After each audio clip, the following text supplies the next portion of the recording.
All right, awesome. Well, let's head down to our feature match area so we get a chance to see a little bit of creature combat here in round 5 of Grand Prix Prague.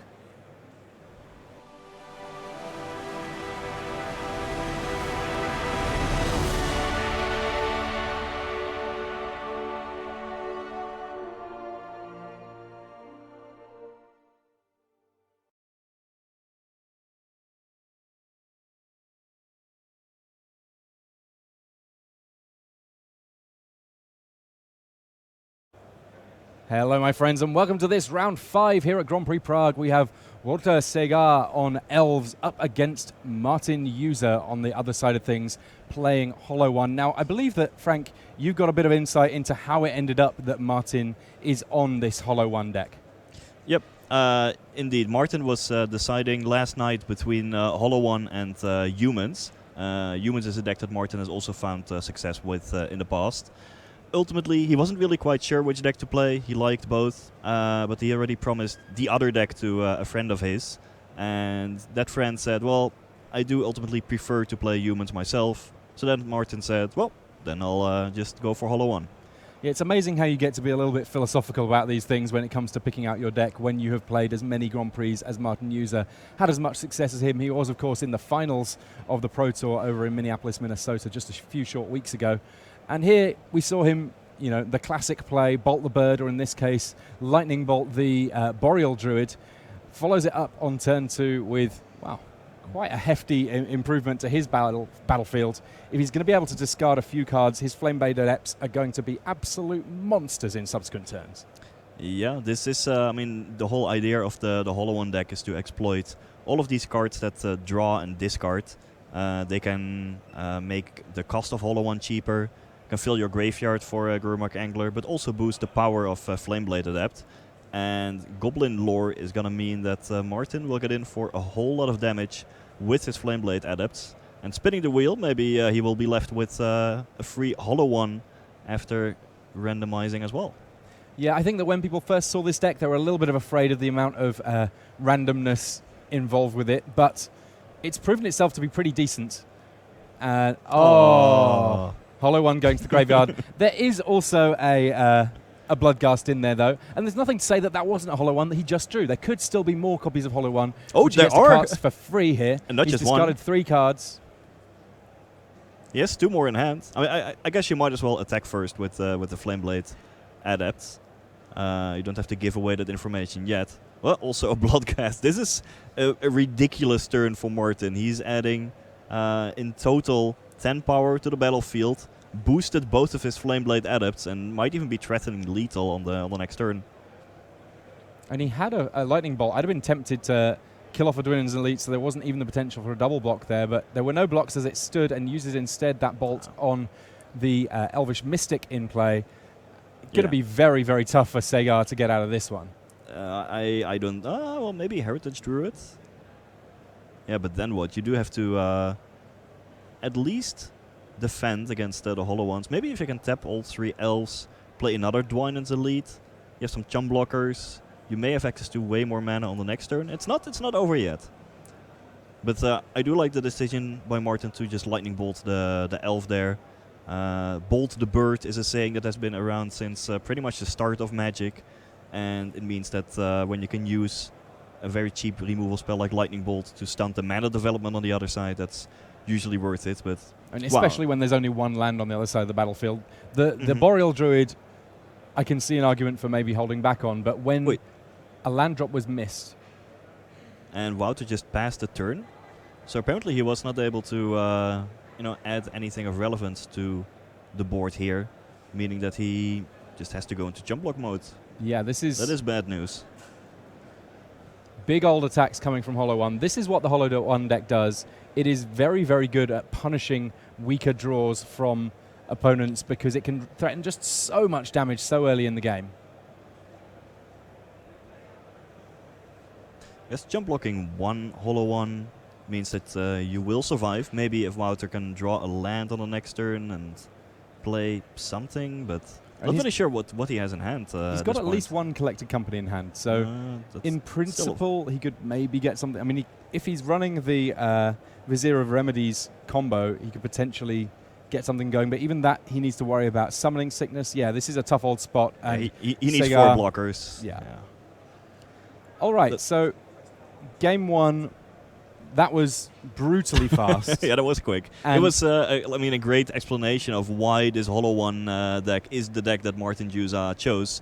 These were the draws that he was hoping for. Absolutely. And as mentioned at the top of the round, we are going to get an opportunity to skip some of the shuffling and sideboarding that happened between Game 1 and Game 2 because we started this round, well, a little bit behind the pace of the rest of the room. So we're going to now get to jump back in straight away for Game 2, which seems like an upgrade to me. So here we have Cigar on the play with good old-fashioned Land Morels. Admittedly, that one in Japanese, but you know what? They all play the same. And Fatal Push, the elf, is the new version of Bolt the Bird. We'll allow it. Yep. Misty Rainforest here, meaning that this time at least, Cigar getting up to 2 lands in play. It's a big step. A Guru Forest signed by Therese Nielsen. All right. I like it. Looks beautiful. Meanwhile, the number 8 next to Martin's name does mean that he's currently ranked 8th in the top 25. And Martin's also the all-time leader in terms of GP top 8. He has 30 to his name, which is just a ridiculous number. He is pretty much the end boss in this tournament, and someone that Wouter was probably not hoping he would have to face as early as as round 5. So Wouter played out here a Rest in Peace. How good is that kind of graveyard hate against the likes of the Hollow One deck? It is pretty good. There are several cards in the Hollow One deck that rely on the graveyard. Bloodghast is one, because it can come back. Flame Wake Phoenix is another. And also it means that the cost of Gurmag Angler is now going to be, well, actual 7. You need to have 7 lands to cast it. Finally, it means that flashbacking Fateless Looting is no longer an option. So all in all, it is a pretty good disruption element against Hollow One, especially when you can put it down on turn 2 on the play. So yeah, this Faithless Looting, draw 2 cards, exile 2 cards from your hand. Maybe not quite as exciting as a regular Faithless Looting might be, but he is still technically discarding them. So it does mean that he would be able to, if he found maybe another Faithless Looting, start casting Hollow Ones for free, which is pretty relevant. Gurmag Angler doesn't seem like one that's worth holding on to anymore. No, that is a bit too expensive at this point. Hollow One cast there for 1 mana because 2 cards had been discarded. Oh. Still a fine turn 2 for Martin. Generally speaking, this Hollow One deck is relatively consistent.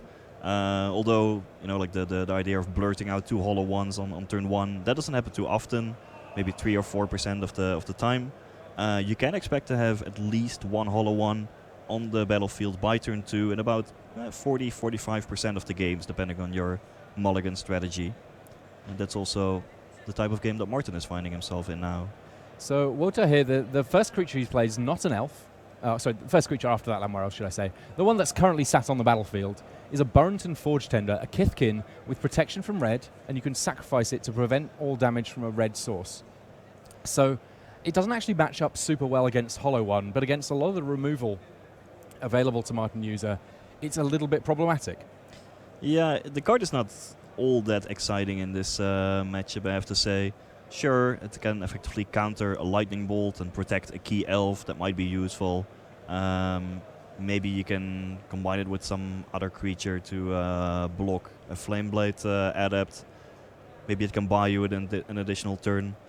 But not the most potent of sideboard cards. I mean, at this point, Martin doesn't even have a red permanent that is threatening Wouter, so having a 1/1 protection from red is not all that useful. Up to 4 mana now, though, for the Elves player, and this means that things like Collected Company will be online if he needs it. As things stand, though, he's going for something a little bit different there. It looks like an Elfish Archdruid, I would assume. Yeah, with a slightly different bit of artwork than the regular one. Also, a Lamorel's coming into play there. And we might see some use in the Forge Tender here if Martin wants to fire off the Lightning Bolt. Ooh, careful there.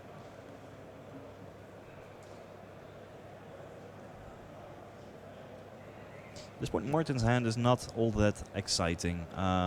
It's the Bolt and some lands. He is still ahead on board and on life totals. But this can change quite quickly if Wouter, for example, draws a Collected Company or some other high impact elf on the next turn.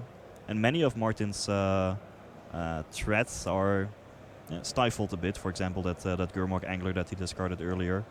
Also, if you have to discard Bloodghast or Flamewake Phoenix now, well, it used to be great, but that Rest in Peace is making life a bit more difficult for Martin. So Burning Inquiry coming along here. Draw 3 and discard 3 for both players.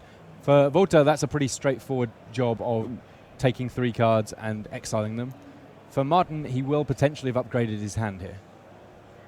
So Martin discarded 3 lands and kept 3 spells in hand. Wow, his luck stat must be really high. I'm sure if he wanted, he could even roll a natural 20 right now.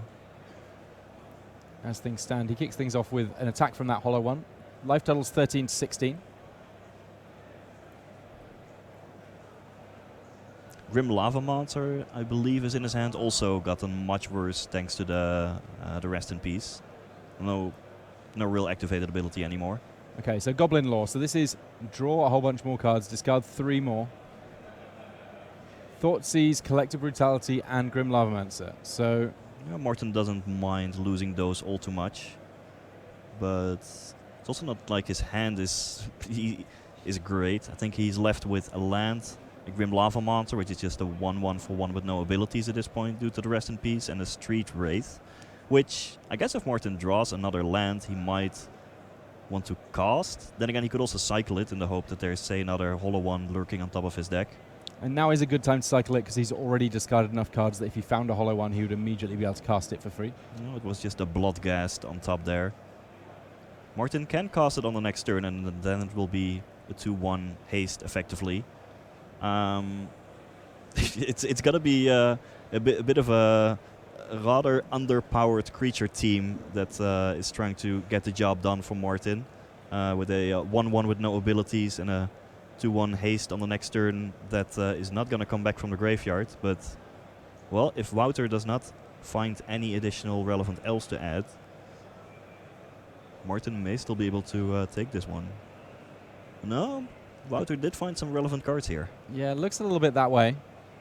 More copies of Elvish Archdruid sat in hand all of a sudden.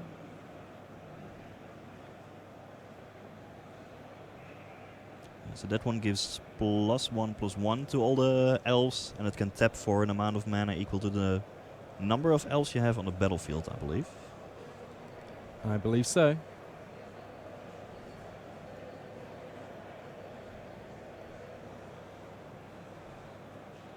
So some of the sequencing can sometimes get a little bit fiddly with elves, especially when you're making big plans for how much mana you have available. Just goes with another one and passes the turn here. Seems decent. So that's a 3/3 Llanowar elf that can block, well, either the Grim Lava Monster or the Bloodghast potentially. Martin is just looking for, well, I mean, he's kind of spinning his wheels right now, right? Yeah, well, he could hope for another hollow one and add to the beatdown. He may also hope to draw Flamewake Phoenix, even though it doesn't have a recursive ability anymore. It's still a 2/2 flyer that could fly over for the last point of damage. Burning Inquiry. This time round, at least he gets the opportunity to potentially get rid of the one card remaining in Wouter's hand, and that was a Collected Company, so... That is relevant. Yeah, if you can send that one to the graveyard. So he's pointing at the one that can be kept here, the other 3 going to the graveyard. Oh, and Collected Company is going to the graveyard for Segar here.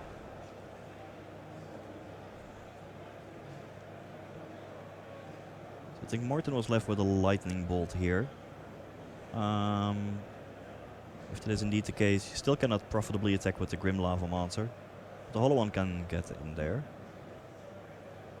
And this hollow one has still done pretty good work here. Oh yeah, it has done a whole lot of damage, and did come down early for a low cost. Hence, it gave the name to the deck. Now the big question is what card Wouter is left with in hand. Yeah, if it's a land, then it might be that he's a little behind the pace, but almost any spell here and he ought to be in pretty good shape.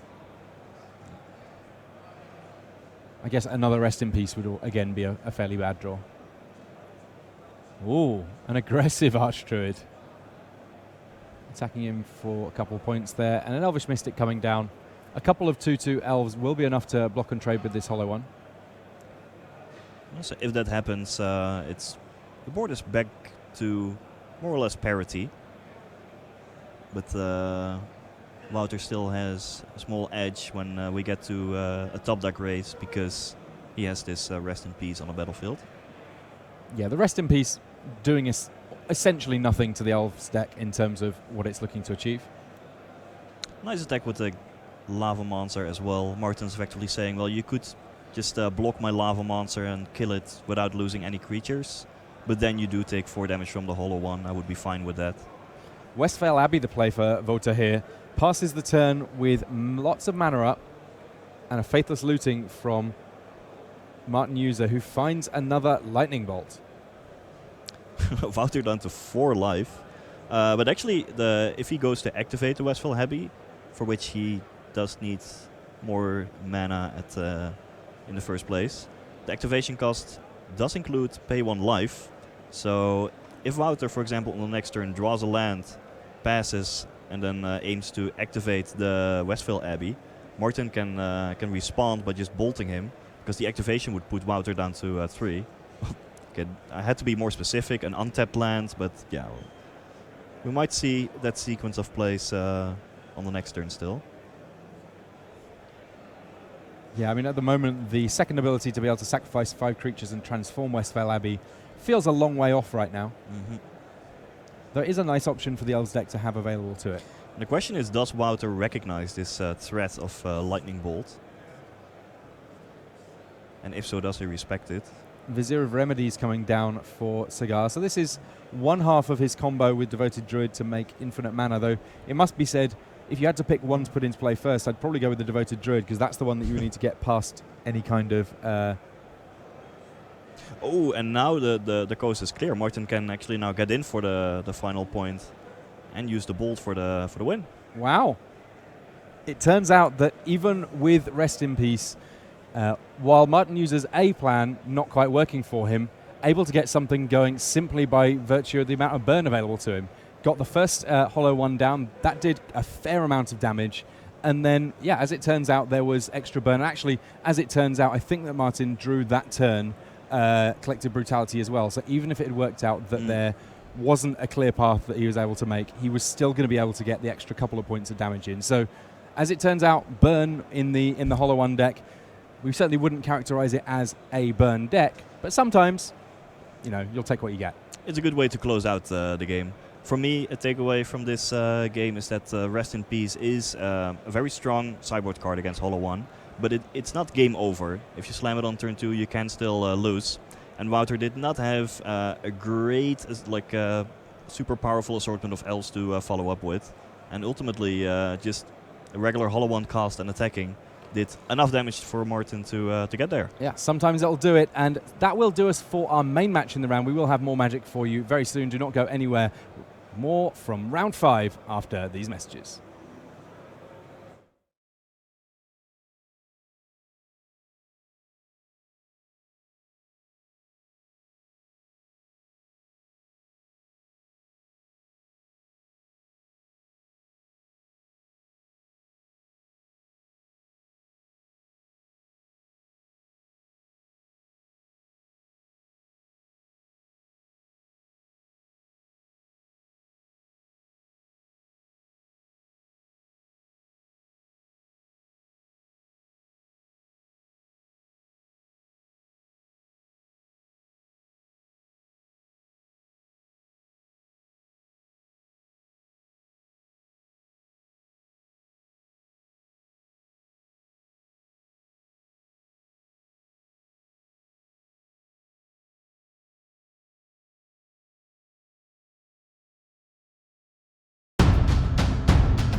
Hello and welcome back to coverage of Grand Prix Prague. I'm Tim Willoughby, this is Frank Carsten, and we are enjoying our modern format quite a bit.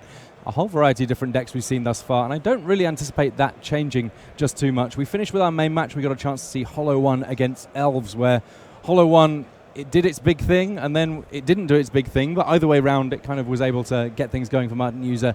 And now we're going to get a chance to jump across to one of our other matches in the feature match area. A whole host of different players that have made it in. And now that we're in round 5, from round 4 onwards is the point where any pros that had buys, they've got to do it the old-fashioned way and actually start winning some rounds. And now we're going to get a chance to see Mark Tobias, one of the players that I very much respect as a deck builder. He's on Infect for today, up against Vincent Reiter on Humans. Be kind of interested to see how this one plays out, in no small part due to the fact that Mark is one of those players who, even if you feel like you know the gist of what a deck does, he always seems to have a knack for finding a card or two here and there to just adjust the way that it plays a little bit to suit his play style and to keep opponents guessing. Yeah, and Mark is also coming, of course, off of the national championships. He is the German national champion. And here at the GP, in the hopes of, well, first of all, getting another GP debate, but also picking up some pro points to clinch gold level in the pro player club. And a very well respected deck builder all around. This game is not going very good for Mark in the meantime, though. Is it Staticaster? Yeah, this is game 2. Yeah, I was going to say an unusual deck to see in game, an unusual card to see in the Humans deck in game 1. But having already picked up game 1, Mark Tobias finds himself against a slightly stiffer bit of competition from the Humans list. And is it Staticaster? Its ability to shoot down potentially quite a few 1 toughness creatures at the same time means that easier to deal with what's going on. But correct me if I'm wrong, is it Staticaster shot down a Noble Hierarch on one side of the battlefield? Shouldn't it also have shot the one that is in play for Vincent Reiter? Let me just look up the card text to make sure. 1 damage to target creature and each creature with the same name as that creature. So, yes. Unfortunately, this is time walked, so we can't step in and get that fixed. But, yeah, Vincent Reiter right now, he shouldn't have that extra Noble Hierarch in play. This is a rather unfortunate turn of events. Yeah, it's pre-recorded, so cannot step in at this point. We're just chatting about the Infect deck for a bit then. It's a deck that has been around in Modern for quite a while, just with a very basic game plan of putting out 1 Infect creature, boosting its power to 10, and then, well, doing 10 poison counters. Somewhat recently, and then I mean years ago, it fell out of favor a bit after the banning of Detection Probe, and perhaps even more importantly, the printing of Fatal Push. But it is coming back recently, also in the hands of experienced players like Mark Tobias. Maybe it's a metagame move when the metagame is moving away from, let's say, spot removal heavy decks, and maybe towards more top heavy control decks or linear creature decks. That is a perfect environment for Infect. Champion of the Parish here coming along. That one of the Humans that very much enjoys having friends to play with, and here is a friend in Thalia, Garden of Thraben. Oh, and Thalia is actually super important because either Mark responds to it by boosting his Blighted Agent, but then Vincent responds with the Staticaster ping, or Mark doesn't respond, and then Vincent can ping the Blighted Agent, and it will die, barring potentially a Mutagenic Growth. Yeah, of course, Mutagenic Growth, the only pump spell that can be cast without having to use any mana, and Thalia will mean that any pump spell costs additional mana to be able to get cast. Yeah, often against the Infect deck, it is wise to use, burn type effects on your own turn, because otherwise, if you wait with them until your opponent's turn, they can just respond with a pump spell that will not only save their creature from your burn effect, but also deal a whole lot more damage. And now Mark is in a very tough spot. He's under a 2-turn clock, and Vincent has 2 relevant disruptive humans. Very difficult position to be in right now for Mark Tibiash, and he actually does scoop his cards up. We will be going to a game 3 here.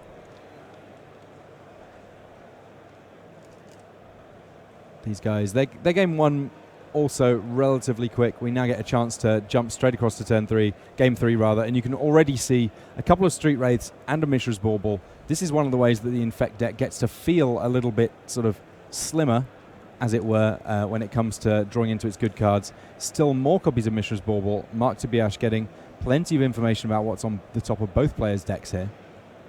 Yeah, I've also seen Infect versions that actually run Traverse the Ulvenwald, using the Mishra's Bauble to get to Delirium, to get extra consistency of finding your Infect creatures. Tibiash does not have a Traverse build, but well, the Bauble is still useful in filling up your graveyard for Become Immense, and sometimes looking at your own library to see what the top card is before deciding whether or not to shuffle with a fetch land can also give you some additional selection. Looks like that is the sequence that Mark is going to use here. Yeah, initially Mishra's Bauble, mainly a card that we saw in assorted Death Shadow lists, where it's helping with Delirium ended up being a big part of its initial appeal. But these days, a little bit of a broader remit for where you might see one. Yeah, and clearly Mark did not find a card that he wanted on top of his deck. Otherwise he surely would not have shuffled. Now Vincent Reiter here, he kept a hand without a 1-drop. The 1-drops in the humans list either Champion of the Paris or Mana Acceleration in the form of Noble Hierarch. As it is, all the Noble Hierarch beat down coming on the other side of things. Or Ether Vial. It is actually somewhat uncommon to see a humans deck without a turn 1 play. But I guess Mark is just going for the regular damage plan. It is very unusual for the Infect deck to win with regular damage. That's not what it is based around. But when you have a draw with multiple Noble Hierarchs, it could work. You know, all those pump spells can also target Noble Hierarch. Yeah, I mean, the reason you don't see it so often is that, firstly, none of the creatures have any base power to work with for regular attacks, but also all those pump spells are exactly half as effective as they would be if it was Infect damage that was being dealt. But it seems to be the best plan that Mark has access to right now. It looks like he kept a hand without like an Infect creature, but with a bunch of card draw spells like the Baubles and Street Wraith, but just did not end up getting there. Now he's I mean, this is not even plan B, this is plan C, but given that Vincent did not have a 1-drop and therefore did not have the strongest mana curve, who knows, it might be possible. Yeah, I mean, I guess that the worry for me is if the humans deck doesn't have a 1-drop, it must have a pretty decent hand of other things going on. Champ of the Parish coming down now, a little bit late to the party, but still very welcome. Won't take too many humans to get cast before it seems an exciting sort of a size for this stage in the game. And here is the Meddling Mage, Chris Pacula, his invitational card, 2/2, and it will be able to deny Mark Tibiash one of the spells that he might otherwise cast. Vincent gets to name something, that spell can't even be put on the stack. My first thought of a card to name would be Blighted Agent, just because it is one of the best possible Infect creatures that Mark could draw here due to its unblockability.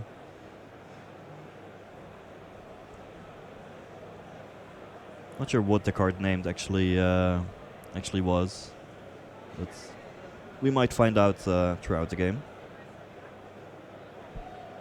Mark just thinning his deck here a little bit with the Verdant Catacombs, fetching just a basic forest. This is not really a matchup where basics or non-basics are a big deal, but equally with 2 sources of blue mana already, it's really not that likely that Mark Tibiash really needs to put his life total in any more danger than it has to by fetching a breeding pool there.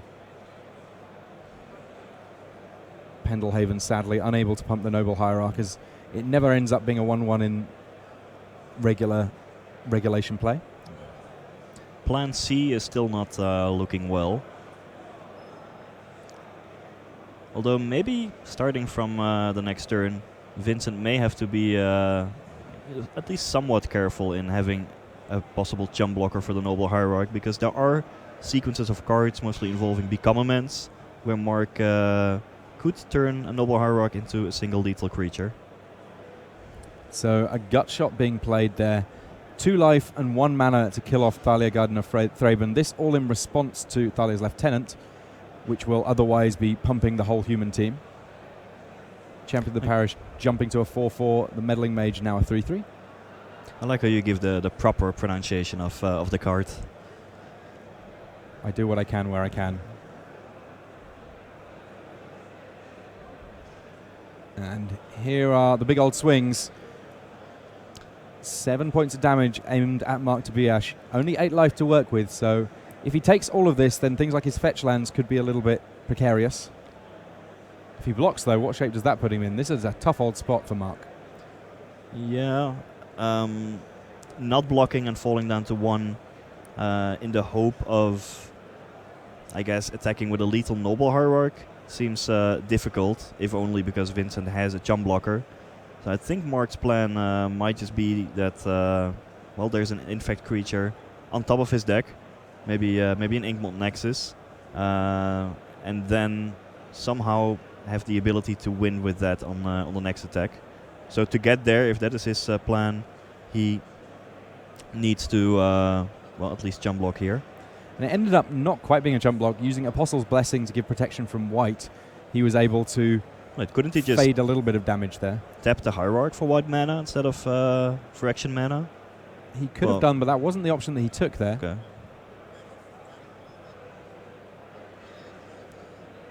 Either way, that's not going to matter if there's no kill this turn or an infect creature to at least threaten something on the next. Yeah, specifically a Blighted Agent would kind of be where you want to be here. If that wasn't the card that Meddling Mage named. Well, Glistener Elf was not the card named by Meddling Mage, so that's a start at least. So let's see, Vincent can surely attack with his 2 lethal creatures. I mean, a Phantasmal Image on Thalia's Lieutenant this turn ought to mean that it's lights out for Mark Tobiash here. Yeah, then it's 3 lethal attackers, which means that Vincent will have to block all 3 of them. And Vincent will still have a jump blocker left over in case Mark somehow manages to save his Listener Elf and then attack on the next turn. Even Thalia, yeah, I cannot think of a sequence of cards that Mark could have to get out of this spot from this position. Yeah, the Thalia just meaning that it's all the harder for any sort of instant speed interaction by Tobiash here, as it will all cost him additional mana. And here comes that Phantasmal Image. Typically, it would be Thalia's Lieutenant you go for. I can see a case potentially for going for Meddling Mage if you had a very clear bead on what the cards were that could lose you the game here, but I think that swinging for the fences is kind of where I'd be leaning here. Yeah, and so does Vincent. Or just making sure that the appropriate number of counters go on all these creatures. 2 on that one. 2 more on that one for a total of 6. Yep, there we go. All of a sudden, these humans, they are large and in charge for Vincent Reiter here. And having lost game 1, it looks like he's able to take it in 3 here. All of these creatures need to be blocked by Mark, and after that, really can't quite see what he's hoping to achieve. I guess technically he could have a big pump spell to keep his Glistener Elf alive here, but if he's got a pump spell now, then what pump spells is he going to use to win the game with? Yeah, I mean, maybe if Mark had like 7 cards in hand, he would be able to like find some way to win here. But I'm just not really seeing it from this spot. He did survive. He does have a Listener Elf.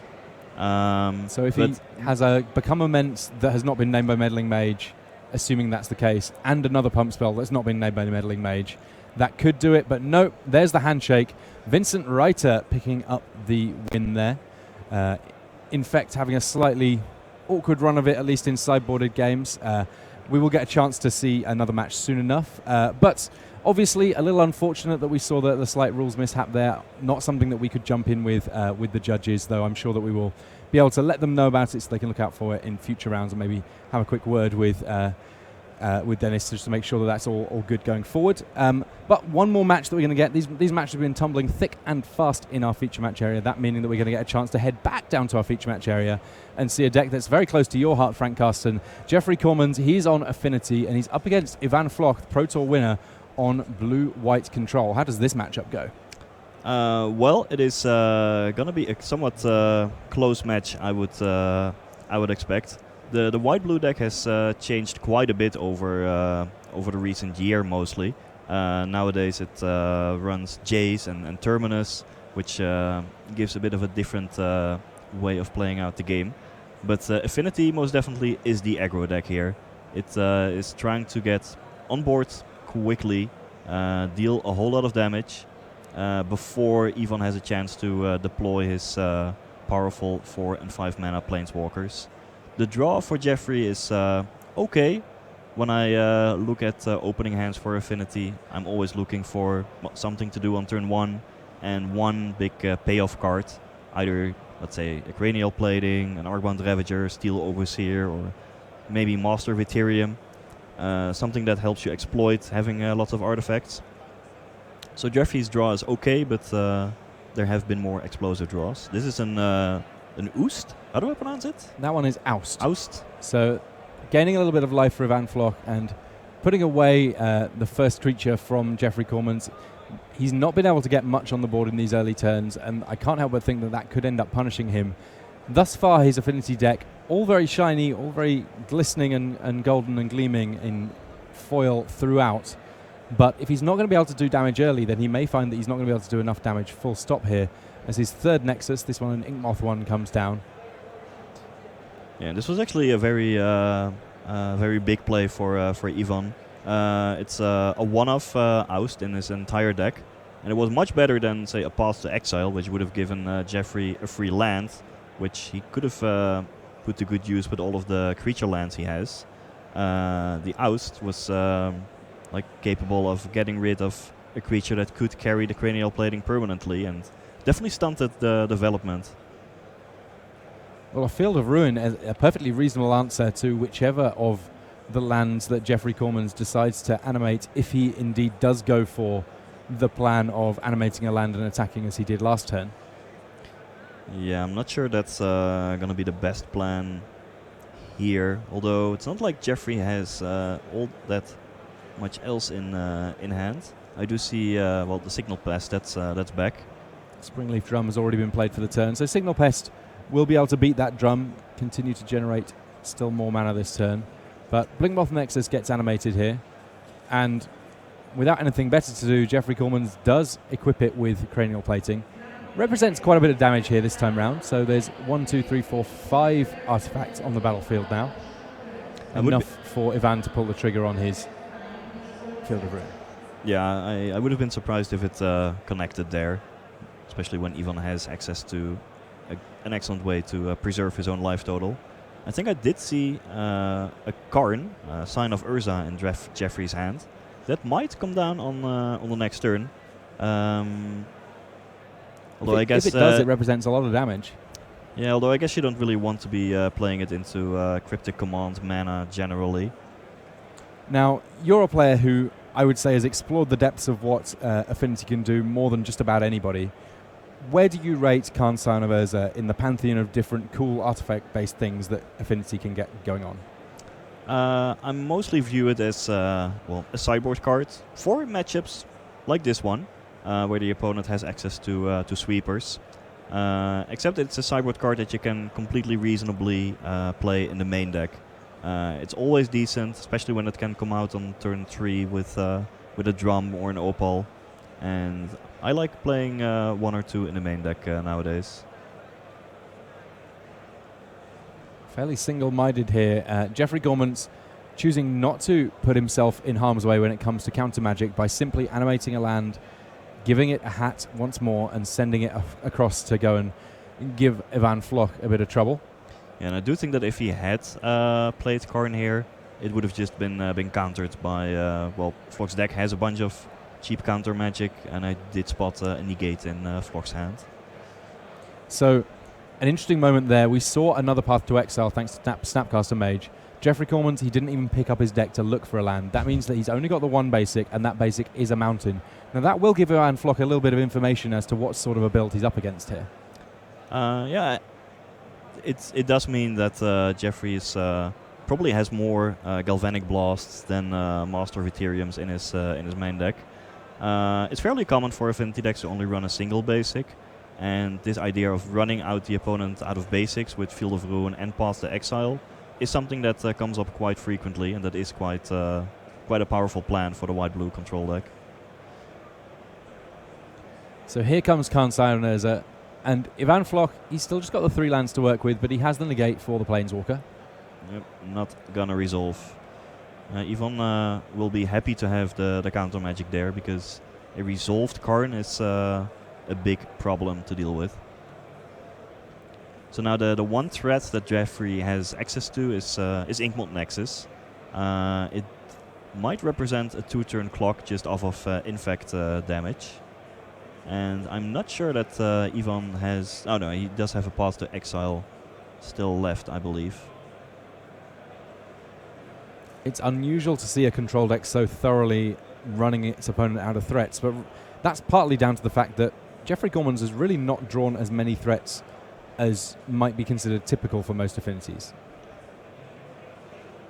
Well, I mean, he had a whole lot of creature lands, which is of course the nice part of this deck, that you get to add extra threats to your deck without having to like add extra non-land cards.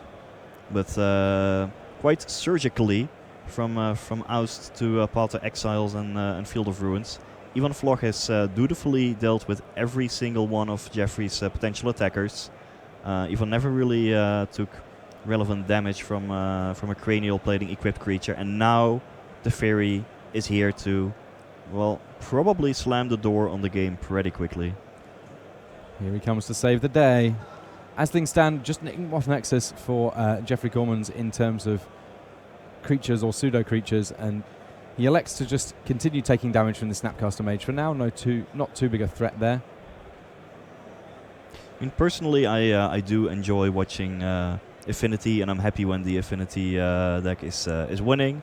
But it is also an absolute pleasure to see Ivan Floch pilot white-blue control. Floch, well known for winning a Pro Tour several years ago with a white-blue control deck. And now he gets to run back the same strategy. No Sphinx's Revelations around, but Jace the Mind Sculptor and Teferi are also excellent ways of winning the game. Yeah, these two guys, when they're working together, it really doesn't feel all that fair.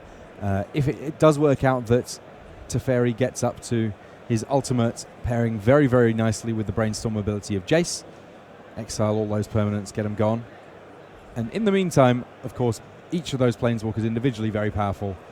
Getting to activate a lot of them in a row, enough to end most games. Of course, when your opponent's just got a handful of Springleaf Drums, you really don't need more than one Planeswalker to close it out.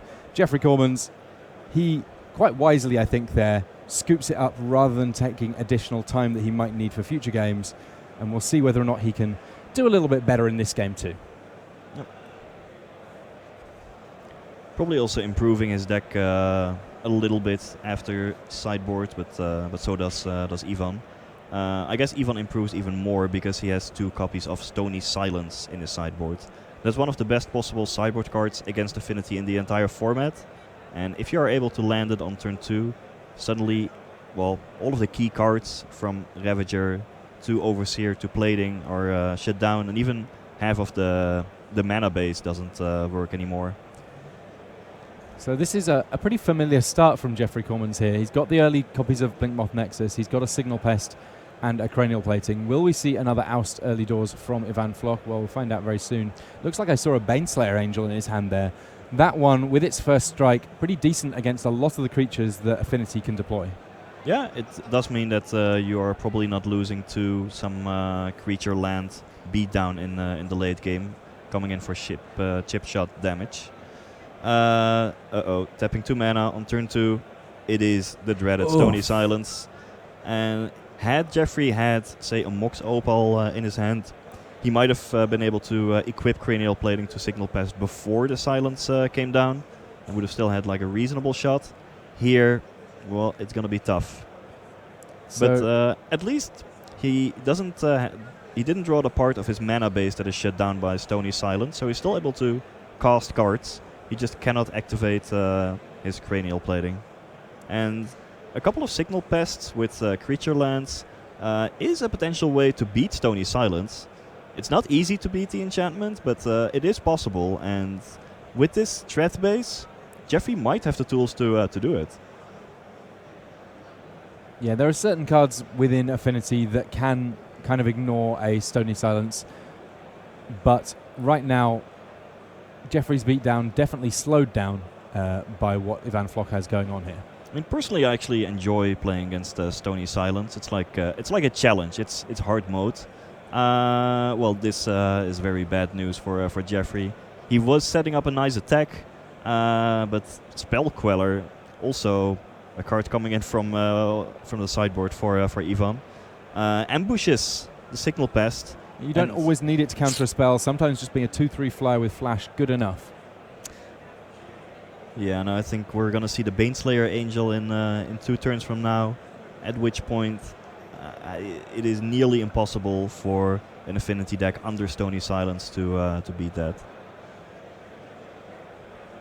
Spellqueller doing work here. Yeah, I definitely like having creatures in the sideboard of the blue-white control deck, so that if it works out that time is a factor, it becomes a little bit more straightforward to close out games in games 2 and 3. At the moment, Jeffrey Coleman's, of his various concerns, the fact that he's got multiple spells that cost coloured mana, and getting coloured mana once you're under a Stony Silence can prove very difficult indeed. Yep. And adding Spell Queller is also decent in this matchup because often the Affinity player will board out Galvanic Blast because it doesn't really do much in terms of adding a threat to the board, making it easier for Spell Queller to survive. And yeah, as I mentioned, not really sure how a Stony Silence locked Affinity deck is going to beat Baneslayer Angel. Even if there's land Karn, well, the Karn is just going to be attacked by the Baneslayer. And here a Vault Scourge would be good if you could put a Cranial Plating on it, so you can at least raise. But best thing it's going to do here is probably jump. Yeah, this, as much as the life totals may make it look like it's currently in Jeffrey's favour, I mean, the life totals are very swiftly going to be switched around. Indeed. And on the board, it's not close between the blue-white control deck of Ivan Floch and Affinity in the hands of Jeffrey Coleman's here. Yeah, Affinity is in a rough spot in the metagame as of recent. When Kragland Ironworks got more popular, people added more artifact hate cards to their sideboards, and Stony Silence beating Affinity. It is something that has been going on in Modern since pretty much the beginning of the format, and it is showing no signs of slowing down. Yeah, it's one of those things that Affinity has always been one of those decks that if you have the right cards in your sideboard, you can make their life very, very difficult. There's just more reasons to have those cards in the sideboard than just Affinity right now. The metagames where Affinity is at its best is when some other zone is really threatening the format. So, for example, when there are lots of graveyard-based decks, maybe it works out that Affinity does quite well because everyone's got their sideboards prepared for the wrong thing. But right now, many of the graveyard-based decks are also artifact-based decks, yes. Meaning that you're in a bit of a tough old spot. There's something I wonder is whether it's going to matter for Ivan this tournament that his Baneslayer Angel is a Baneslayer Angel and not a Lyra Dawnbringer. Whether that, let's say, flavor text of protection from dragons and demons, I believe, is going to come up at all at some point. I mean, I'm trying to think of which dragons and demons you're really worried about in this format. There must be one or two. I mean, some, I don't know, red mid-range or prison decks might play some dragons as win conditions. Not too terribly many demons. I guess Grishol Brand might be a thing. Oh yeah, see, there, could matter. All right, as things stand though, Jeffrey Coleman's, he does not want to have any more of this. He's taking the hits hard and fast from Baneslayer Angel. That enough to close things out. Affinity, sorry Frank, not having the best of rounds this round, unfortunately. No. Stony Silence. I'm also a big fan of Ivan, so congratulations to him. One way or another, you were going to win out okay. As it turns out, we were going to win out with Ivan Floch. Now, that is the end of our round for now, so do not go anywhere. We will have more Magic for you soon enough. But first, these messages.